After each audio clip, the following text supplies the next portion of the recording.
E fala, torcida São Paulina, começando mais um vídeo no canal. Do vídeo de agora vamos estar vendo aí tudo sobre a estreia do São Paulo amanhã contra o Sport no Morumbi. São Paulo dando início à sua trajetória no Campeonato Brasileiro. E lembrando, semana que vem também tem estreia na Copa Libertadores da América. Já sabe, antes de mais nada, deixa aí embaixo, deixa seu like, se inscreva no canal e ative o sininho de notificações, vídeo aqui no canal todos os dias, vídeos e opiniões. Vamos assistir o vídeo junto aí? No final do vídeo eu volto, a gente vai falar muito sobre a estreia do São Paulo, sobre a escalação, muita coisa. Eu quero que você deixe aí nos comentários qual a sua escalação ideal. Créditos direitos, deixa a descrição, sem mais enrolação. Simbora pro vídeo. São Paulo, então, aqui no Gazeta Esportivo, o Tricolor estreia amanhã no Campeonato Brasileiro contra o Sport de Recife, no estádio do Morumbi. O técnico Luiz Ubeldia tem quase todos os jogadores para esse duelo à disposição. E quem está fora da partida é o atacante Lucas Moura, que segue em recuperação de um trauma no joelho direito sofrido na semifinal do Paulistão contra o Palmeiras. A tendência é que o jogador fique fora também do jogo de quarta-feira pela Libertadores contra o Tajeres, lá na Argentina. Isso é uma perda sentida, hein, Bassédio? É um desfalque tanto, o Lucas é o principal, é a grande referência técnica desse elenco, né? Nessa temporada chegou o Oscar também, mas o Lucas ainda assim é o jogador mais desequilibrante do São Paulo.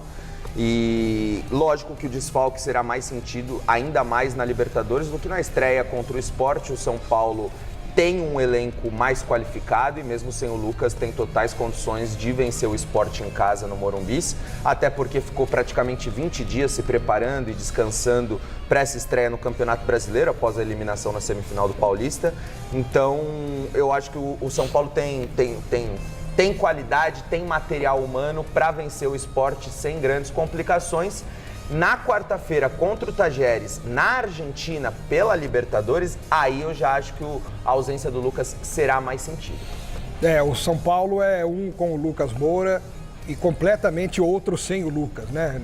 Claro que parece uma coisa óbvia, mas é pra gente mostrar a diferença de qualidade do time quando o Lucas está. É outra coisa, é outra realidade. O São Paulo é muito forte com o Lucas Moura e sem o Lucas eu sinto ainda uma fragilidade, assim. Então, deu sorte que vai estrear com o Sport, que é um time horroroso, que deve cair para a Série B de novo. E na quarta-feira, assim, acho que o Tajeres até entra em campo como favorito por causa da ausência do Lucas Moura. Deixa eu só dar uma informação. Marina, setorista do São Paulo, acabou de informar que o Oscar também não joga amanhã. Então, vamos ver como é que vai entrar essa equipe em campo. Problema na coxa esquerda, tá? Do Oscar. Ele tem que pensar na quarta já, inclusive. Então. Se é coxa, né? Talvez. Sobre o São Paulo na pior crise financeira de sua história, dívida próxima a R$ 1 bilhão, prejuízo na temporada passada superior a 289 milhões de reais. Ainda assim, o São Paulo conseguiu pagar nos últimos dias parte de uma pendência que tem com o Grêmio pela compra do Ferreira. A operação havia sido fechada em 2,5 milhões de dólares e o Grêmio vinha cobrando bastante, com direito inclusive a uma ação na Câmara Nacional de Resolução e Disputas.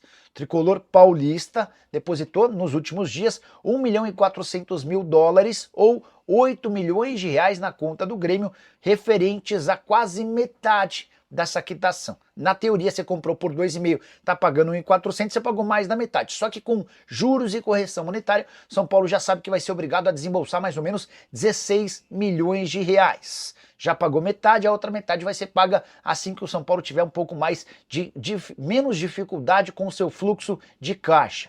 Antes de receber essa grana, o Grêmio ainda chegou a fazer uma sugestão ao São Paulo, abatendo parte dessa dívida com a transferência em definitivo do zagueiro Arboleda. O São Paulo considerou a proposta ruim, manteve o Arboleda e ficou de fazer essa quitação de parte da dívida em relação ao Ferreira. Jogador que até agora não conseguiu se tornar protagonista no tricolor paulista. Ferreira até teve alguns bons jogos, mas não é titular e não tem sido peça-chave como se imaginava. Antes de mudar de assunto, deixa eu só explicar a reintegração do Luan ao elenco principal. Tem muita gente imaginando que o Luan a qualquer momento pode jogar pelo time de cima, o que não é verdade. Tanto é que o São Paulo acabou de enviar a lista com 50 atletas inscritos na Libertadores da América e o nome do Luan não consta. Antes de gravar esse vídeo, consultei uma fonte tricolor que disse que o Luan passa a treinar no mesmo turno dos demais. E é só isso. Antes ele vinha treinando separado. São Paulo talvez tenha tomado essa decisão com medo de um processo do Luan que poderia obrigar o São Paulo a um pagamento milionário na justiça. Meus amigos, mais uma vez o Campeonato Brasileiro vai se iniciar e assim como eu disse no ano passado, repito aqui, iniciar o Campeonato Brasileiro bem define se você vai ou não brigar por títulos ou pelo título do Campeonato Brasileiro. O São Paulo ano passado, apesar do tropeço nas primeiras rodadas, quando o Zubeldia chegou, o São Paulo adquiriu uma gordura e venceu alguns jogos seguidos, conseguiu engatar uma boa sequência de resultados que ocasionou que no meio da temporada, para o final da temporada, o São Paulo tivesse ali na briga pelo campeonato, sabe? O São Paulo vence 2, 3 jogos, o São Paulo estava lá em segundo, terceiro lugar. A grande questão é que quando chegou nessa fase, o São Paulo, em vez de engatar 2, 3 vitórias, o São Paulo engatou 2, 3 derrotas. E aí abriu mão totalmente do título brasileiro. Mas se eu não me engano foi ali de agosto para setembro. O que não pode acontecer é você tropeçar ou começar mal no Campeonato Brasileiro, você perder jogos ou perder pontos que são inaceitáveis você perder, porque chega lá na frente, esses 2, 3 pontos fazem diferença para uma vaga na Libertadores, fazem diferença para você estar brigando ou não por título, fazem muita diferença, como fizeram no ano passado. São Paulo perdeu alguns pontos ano passado, que se tivesse conseguido, São Paulo poderia ter terminado um pouco mais acima no Campeonato Brasileiro, sem precisar do Botafogo ter sido campeão. Então, iniciar bem no Campeonato Brasileiro é muito vantajoso, tanto para você ter uma gordura para nas fases arrochadas do campeonato, Libertadores e Copa do Brasil, você poder utilizar o time reserva e aí sim você poder tropeçar, quanto para na fase decisiva do campeonato, chegou ali agosto, setembro, a fase do vamos ver, porque outubro, cara, quem tiver brigando pelo campeonato em outubro, vai ser só esses. Dificilmente você chega em outubro ali em quinto, sexto lugar, e em outubro você vai dar uma arrancada para chegar no Campeonato Brasileiro. Você tem que estar ali em outubro, você já tem que estar lá. Você já tem que estar no bolo dos 4 primeiros colocados ali, para você ter chances de ser campeão brasileiro. São Paulo que não é campeão brasileiro há muitos anos, desde 2008, se eu não me engano, né? E, cara, mas nós sabemos que o time do São Paulo é um time feito para Copas. Esse time do São Paulo. O São Paulo não tem um grande elenco. Acho até que o time do São Paulo, os 11, talvez os 12, 13 jogadores titulares do São Paulo, é um time melhor que o do ano passado, tecnicamente, né? Assim, saíram jogadores que correm, que se matam dentro de campo, que deixam tudo, mas jogadores tecnicamente abaixo. O Elton Rato, o Nestor, apesar do gol da Copa do Brasil, nunca foi um primor na parte técnica. Michel Araújo, Gabriel Neves. Saíram muitos jogadores, o próprio Elton Rato saíram muitos jogadores que sobrava vontade, mas faltava qualidade técnica. Esse ano você tem um time bem mais técnico. Os laterais do São Paulo, Cedric Soares, o Enzo, o Wendel, que chegaram, são laterais melhores que os laterais que lá estavam. A chegada do Oscar melhora muito o meio de campo do São Paulo. Tudo isso tem que ser colocado em conta. Os moleques da base que subiram, o Matheus Alves tem condição de render mais, o próprio Rian Francisco, que a torcida pede que ele seja mais utilizado e deve ser mais utilizado. Eu até acho que ele deveria sair jogando contra... Ou se não sair jogando, mas jogar bastante tempo contra o Sport, porque o Zubeldia não vai colocar ele. Você acha que o Zubeldia vai colocar ele lá, em Córdoba, contra o Tajeres? Não vai colocar ele em Córdoba contra o Tajeres. Então, esse é um jogo pro Rian Francisco jogar. Um jogo, início de Campeonato Brasileiro, no Morumbi lotado, é um jogo para colocar o moleque. Esse é o tipo de jogo para colocar o Rian Francisco.